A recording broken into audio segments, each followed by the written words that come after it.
रांची से बोकारो की ओर आ रही हुई सफेद रंग की एक चमचमाती हुई कार। गोला में औचक जांच चलाती पुलिस।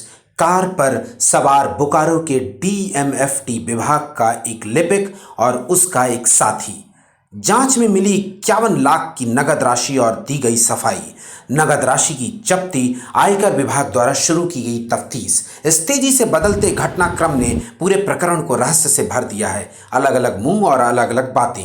एक चर्चा, जमीन का सौदा और एग्रीमेंट कर जमीन पर बाउंड्री करने के लिए ली गई नगद राशि जो लगभग 51 लाख है। एक बड़ी चर्चा, झारखंड में विकास योजनाओं को घून की तरह चाट रहे भ्रष्टाचार की। पर बड़ी चर्चा यह कि रहस्यमय तरीके से देर रात में इतनी बड़ी राशि को किन परिस्थितियों में ढोया जा रहा था।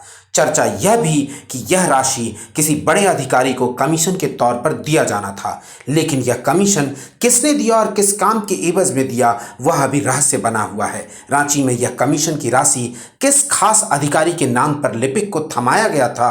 बोकारो डीएमएफटी विभाग के लिपिक राजेश पांडे उक्त रकम को लेकर चले थे। इतनी बड़ी नगद राशि रामगढ़ के गोला थाना क्षेत्र में पुलिस की औचक जांच के दौरान पकड़ में आ गई और इसी के साथ अब कहानियों के गढ़ने का सिलसिला भी शुरू हो गया है। क्या है 51 लाख का राज? यह बड़ा सवाल है। सवाल यह भी कि इतनी बड़ी नगद राशि का इस तरीके से ढोया जाना बेहद असुरक्षित था। तब पैसा जो एक नंबर का रहा था, तो उसे इस गुपचुप तरीके से ढोने की ऐसी क्या मजबूरी थी? और अगर पैसा 2 नंबर का है, किसी अधिकारी को दिए जाने वाला कमीशन का है, तो सवाल यह कि किसने और किसके लिए उक्त रकम भेजी जा रही थी। इस नगद राशि को इतना रिस्क लेकर ढोने के पीछे डीएमएफटी के लिपिक राजेश पांडे की क्या मजबूरी थी, क्या स्वार्थ था? यह गंभीर विषय भी है और गंभीरता से जांच का भी है। आयकर का नियम कहता है कि किन्हीं स्थिति में 2 लाख से ज्यादा नगद का कारोबार नहीं किया जा सकता।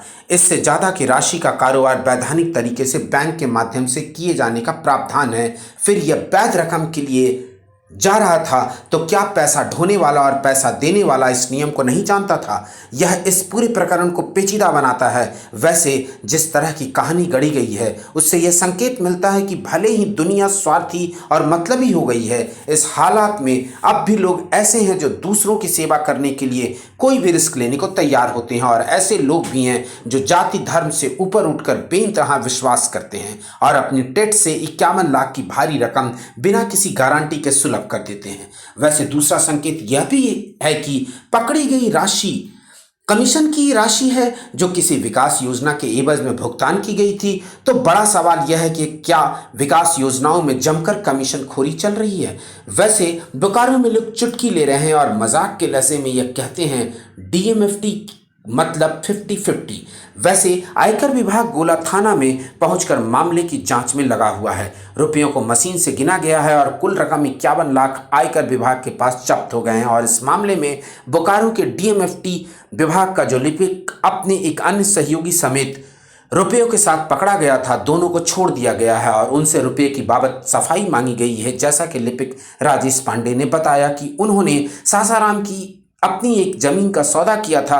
एग्रीमेंट जुलाई महीने में हुआ है और उसी के एवज में यह पैसा मिला है। लेकिन थोड़ी देर बाद वह अपनी सफाई में बताते हैं कि यह रकम रांची में उन्हें दी गई। सासाराम की उस जमीन पर बाउंड्री कराने, गेट लगाने, उसका समतलीकरण करने के लिए जिसका एग्रीमेंट कर दिया गया था, उस पर कंस्ट्रक्शन वर्क के लिए भरोसा करते हुए नगद में 51 लाख दे दिए गए हैं। नगद क्यों लिया? उसका तर्क है काम करने वाले मजदूर सीमेंट, बालू, छड़ वाले कैश लेते हैं, इसलिए वे इस मजदूरी में नगद राशि लेकर चल दिए। लिपिक का दावा है कि यह पैसा 1 नंबर का है, वह इसका सबूत देगा। उसकी माने तो गोला पुलिस जांच में हिसाब किताब करना चाहती थी, लेकिन वह तैयार नहीं हुआ। पुलिस ने आयकर विभाग को मामला सौंपा। उन्होंने यह बताया है कि रांची में सबीर से पैसा लिया गया है। वह हजारीबाग का रहने वाला है, कपड़ा का कारोबार करता है। उसी से राजेश पांडे ने जमीन का सौदा किया है। उसी जमीन पर बाउंड्री और अन्य कंस्ट्रक्शन वर्क करने के लिए 51 लाख रुपए का कैश राजेश पांडे को उसने दिया था। इसका अर्थ यह निकलता है कि पूरी सेवा की भावना लिए हुए राजेश पांडे यहां तक कि अपनी नौकरी की परवाह नहीं करते हुए सबीर के लिए सासाराम में कंस्ट्रक्शन का काम कराएंगे। आज के समय में इस तरह की सेवा की भावना रखने वाले विरले लोग ही हैं जो राजेश पांडे ने दिखाया है। उन्होंने इसकी परवाह नहीं की इतनी बड़ी राशि का इस तरह से ढोना असुरक्षित है, गैर कानूनी है। कुछ इफ बट हुआ तो परेशानी का कारण भी बन सकता है। राजेश पांडे ने कहा कि सबीर कपड़े का व्यापारी है, उसने सासाराम की जमीन के लिए एग्रीमेंट किया है, वह हजारीबाग का रहने वाला है, लेकिन पैसा उसने रांची में दिया और इस पैसे को लेने के लिए राजेश पांडे रांची चले गए। त्याग सेवा का जो भाव राजेश पांडे ने प्रदर्शित किया है या बताया है, वह गले के नीचे सहजता से नहीं उतरता। काम किसी और का और उस काम के लिए तत्परता राजेश पांडे दिखा रहे थे, तो सवाल भी बनता है, संदेह भी बनता है। राजेश पांडे की माने तो इस पैसा को फिर सासाराम ले जाना था, जहां कंस्ट्रक्शन के काम में लगना था।